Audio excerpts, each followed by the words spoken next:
2 Samuel 19. Someone told Joab, the king is crying because Absalom is dead. David's army found out he was crying because his son had died, and their day of victory suddenly turned into a day of sadness. The troops were sneaking into Manaheim just as if they had run away from a battle and were ashamed. David covered his face with his hand and kept on crying loudly, "My son Absalom, Absalom, my son, my son." Joab went to the house where David was staying and told him, "You made your soldiers ashamed.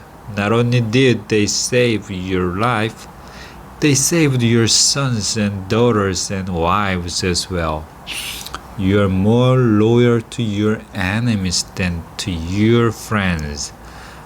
What you've done today has shown your officers and soldiers that they don't mean a thing to you. You would be happy if Absalom was still alive, even if the rest of us were dead. Now get up, go out there and thank them for what they did. If you don't, I swear by the Lord that you won't even have one man left on your side tomorrow morning. You may have had a lot of troubles in the past, but this will be the worst thing that have ever happened to you." David got up and went to the town gate and sat down. When the people heard that he was sitting there, they came to see him. Israel and Judah want David back. After Israel's soldiers had all returned home, everyone in Israel started arguing. They were saying to each other, "King David rescued us from the Palestinians and from our other enemies. But then we chose Absalom to be our new leader, and David had to leave the country to get away. Absalom died in battle.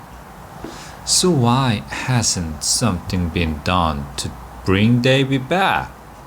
When David found out what they are saying, he sent a message to Zadok and Abiathar the priest. It said, "Say to the leaders of Judah, why are you the last tribe to think about bringing King David back home? He is your brother, your own relative. Why haven't you done anything to bring him back? And tell Amasa, you're my nephew, and with God as a witness, I swear I will make you commander of my army instead of Joab."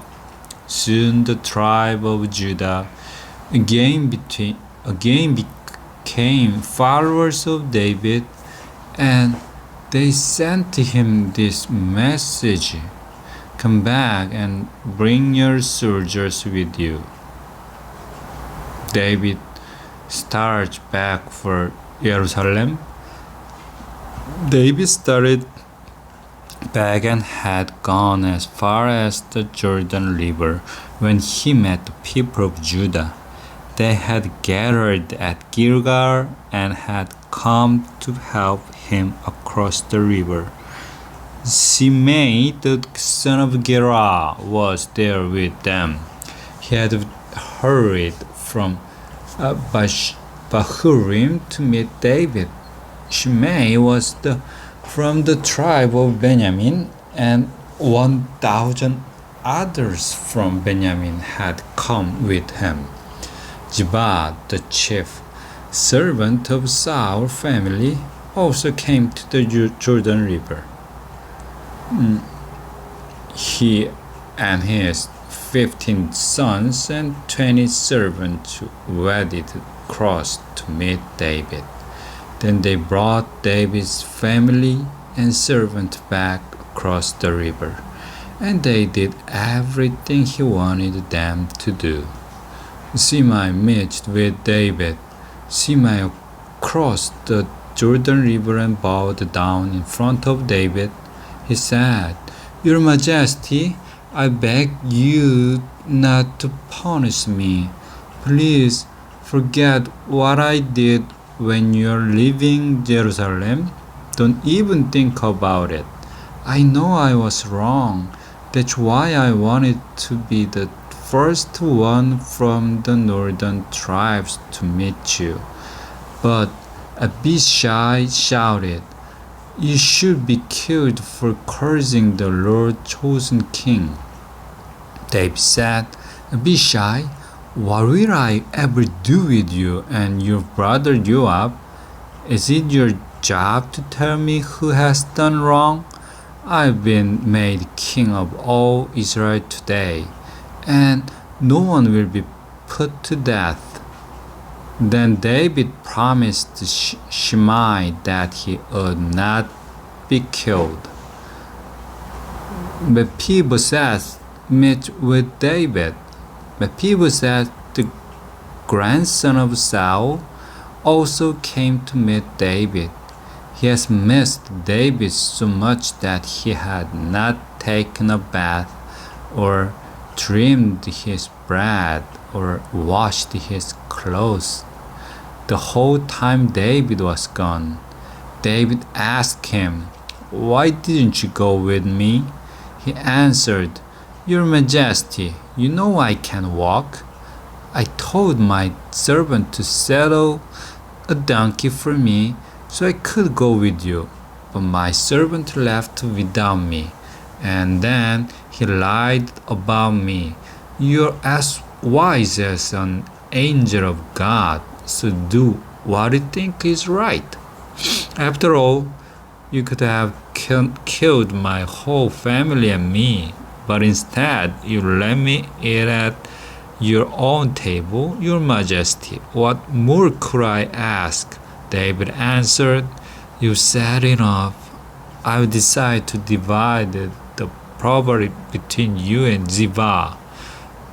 Mephibosheth replied, "You can have it all. I'm just glad you've come home safely. Barzillai returns home. Barzillai came from Rogelim in Gilead to meet David at the Jordan River and go across with him. Barzillai was 80 years old. He was very rich and had sent food to David in Mahanaim. David said to him, "Cross the river and go to Jerusalem with me. I will take care of you." Barzillai answered, "Your Majesty, why should I go to Jerusalem? I don't have much longer to live. I'm already 80 years old, and my body is almost numb.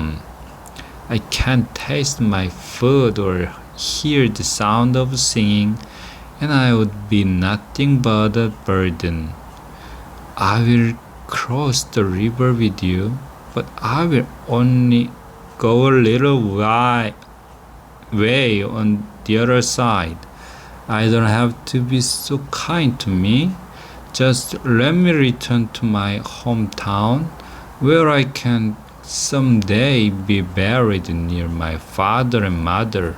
My servant Chimham can go with you, and you can treat him as your own." David said, "I will take Chimham with me, and whatever you ask me to do for him, I will do, and if there's anything else you want, I will also do what?" David's soldiers went on across the river, while he stayed behind to tell Barzillai goodbye and to wish him well. Barzillai returned home, but Chimham crossed the river with David. Israel and Judah argue. All of Judah's army and half of Israel's army were there to help David cross the river. The soldier from Israel came to him and said, "Why did our relatives from Judah secretly take and you and your family and your soldiers across the Jordan?" The people of Judah answered, "Why are you so angry? We are the king's relatives. He didn't give us any food, and we didn't take anything for ourselves." Those from Israel said, "King David belongs to us 10 times more than he belongs to you. Why didn't you think we are good enough to help you? After all, we are the first one to think of bringing him back." The people of Judah argued more strongly than the people of Israel. 2 Samuel 20. Sheba rebels against David. A troublemaker from the tribe of Benjamin was there. His name was Seba, the son of Bichri, and he blew a trumpet to get everyone's attention. Then he said, "People of Israel, David, the son of Isai, doesn't belong to us.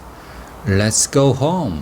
So they stopped following David and went off with Seba, but the people of Judah stayed close to David all the way from the Jordan to Jerusalem. David's 10 wives. David had left 10 of his wives in Jerusalem to take care of his palace. But when he came back, he had them taken to another house, and he placed soldiers there to guard them. He gave them whatever they needed, but he never slept with any of them again. They had to live there for the rest of their lives as if they were widows. The army goes after Sheba. David said to Amasa, 3 days from now I want you and all of Judah's army to be here. Amasa started bringing the army together, but it was taking him more than 3 days. So David said to Abishai, "Seba will hurt us more than Absalom ever did. Take my best soldiers and go after him. We don't want him to take over any worse cities and get away from us." Joab kills Amasa. Abishai left Jerusalem to try and capture Seba. He took along Joab and his soldiers, as well as David's bodyguard and best troops. They had gone as far as the big rock at Gibeon when Amasa caught up with them. Joab had a dagger strapped around his waist over his military uniform, but it fell out as he started toward Amasa. Joab said, "Amasa, my cousin, how are you?" Then Joab took hold of Amasa's beard with his right hand so that he could greet him with a kiss. Amasa did not see the dagger in Joab's other hand. Joab stuck it in Amasa's stomach, and his inside spilled out on the ground. Joab only struck him once, but Amasa was dying. Joab and his brother Ahishai went out to chase Seba. One of Joab's soldiers stood by Amasa and shouted, "If any of you are for Joab and David, then follow Joab. Amasa was still lowering in his own blood in the middle of the road. The soldier who had shouted noticed that everyone who passed by would stop. So he dragged Amasa off the road and covered him with a blanket. After this, no one else stopped. They all walked straight past him on their way to help Joab capture Seba. Seba hides out in the town of Abel. Seba had gone through all of the tribes of Israel when he came to the town of Abel Beth Makkah. All of his best soldiers met him there and followed him into the town. Joab and his troops came and surrounded Abel so that no one could go in or come out. They made a dirt ramp up to the town wall and then started to use a battering ram to knock the wall down. A wise woman saved the town. A wise woman shouted from the top of the wall, listen to me. I have to talk to Joab. Tell him to come here." When he came, the woman said, "Are you Joab?" "Yes, I am," he answered. She said, "Please listen to what I have to say." "All right," he said, "I will listen." She said, "Long ago, people used to say, if you want good advice, go to the town of Abel to get it. The answers they got here were all that was needed to settle any problem. We are Israelites and we want peace. You can trust us. Why are you trying to destroy a town that's like a mother in Israel? Why do you want to wipe out the Lord people?" Joab answered, No, I'm not trying to wipe you out or destroy your town. That's not it at all. There's a man in your town from the hill country of Abraham. His name is Seba, and he's the leader of the rebellion against King David. Turn him over to me and we'll leave your town alone. The woman told Joab. We threw his head over the wall. He went to the people of the town and talked them into doing it. They cut off Seba's head and threw it to Joab.